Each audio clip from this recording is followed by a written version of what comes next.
Hey mga bro, may exciting tayong balita mula sa Philippine Marine Corps.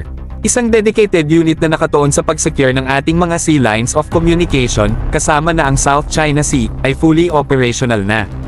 Isang malaking hakbang ito sa kanilang latest modernization effort, na no-shift ng focus mula sa internal patungo sa external security operations.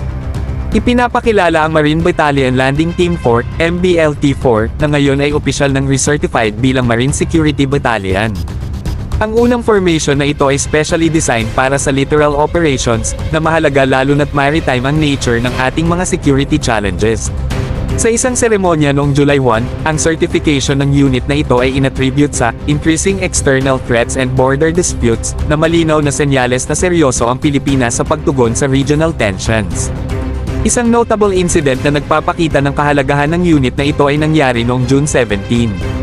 Habang isinasagawa ang isang resupply mission patungo sa BRP Sierra Madre, LT-57, sa 2nd Thomas Shoal, na pinangunahan ng Philippine Military, isang maliit na bangka mula sa Marine Security Battalion ang namataan ng China Coast Guard.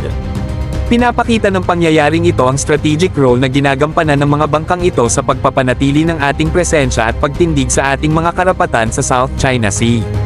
Pero hindi lang yon. Noong Mayo, isang di mabilang na dami ng mga bangka na ito ay na-deploy ng Philippine Marine Corps para sa Maritime Domain Awareness Activity sa isang bilateral coastal defense exercise kasama ang US Marines of Palawan.